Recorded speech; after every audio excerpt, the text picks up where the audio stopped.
They are students of English 1-on-1. Okay.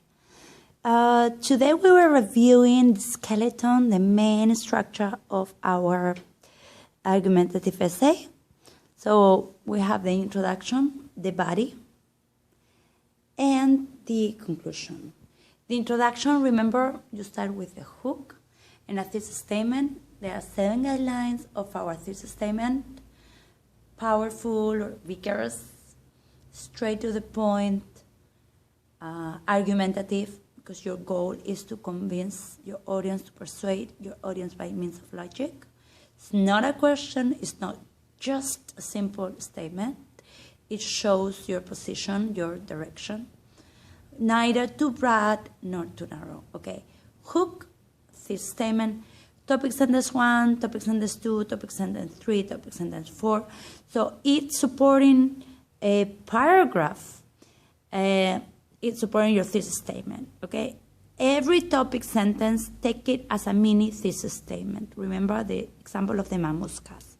So the body consists of, yes, your supporting points, and as well your counter arguments and the responses to the counter arguments. So you may have counter argument 1 on the first sentence. State the counter argument, like many people, many believe that this is this, and then with maybe 1 or 2 supporting points, and then your response right after. Nevertheless, although it is true that this is this, comma, new fundings have been, or nevertheless, nonetheless, this is weak because of this. We always treat our counter arguments with respect. Counter argument 1, response to counter argument 1. Counter argument 2, the opposite view, response to that counter argument. Another important thing I introduced today about the body is that we need at least one in-text reliable source. Reliable, aka academic source, government source, okay. In-text citation per body paragraph. We can include that as well on the counter arguments and the response to the counter argument, especially to the response of the counter argument. So at least we need a minimum of 6 to 8 in-text citation. The last part is the conclusion. So we have the conclusion with a closer. Overall, we were revising the skeleton of our argumentative paper, which is not expository or informative or analytical. It is argumentative. Today, we were also reviewing the in-text citations, okay? So we have 2 types, the parenthetical, it's when we add information within parentheses, and at the end of the source, and the incorporated citation in the text, okay? So we are going to use active verbs and signal phrases in simple past. For instance, implied, the author, like Peterson Kaiko, for instance, 2015, we add the year, and then the verb, implied, claimed, insisted on,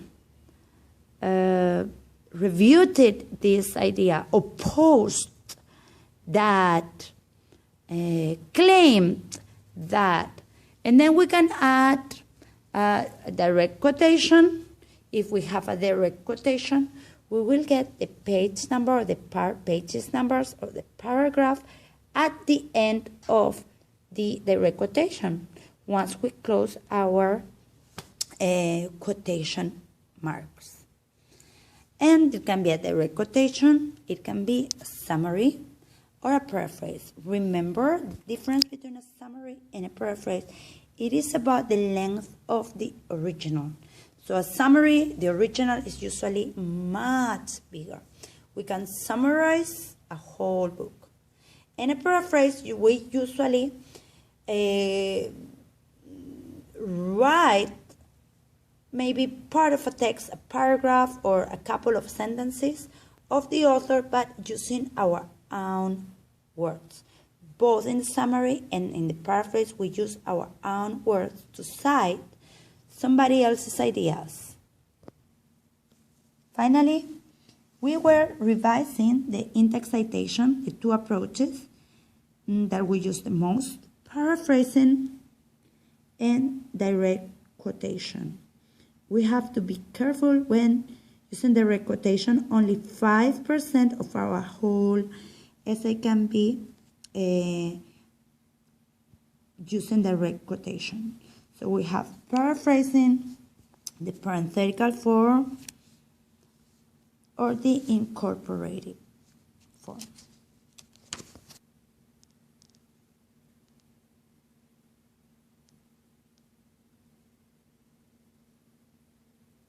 In your handouts, you do have as well steps to effective paraphrasing, how to do that. You have as well information about the differences among quoting, paraphrasing, and summarizing.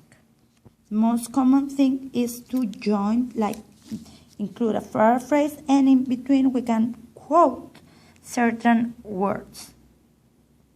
So that's what we were doing today on the discussion section. We were overviewing the thesis statement, and we did as well reorganized or improved our 3 main topic sentences.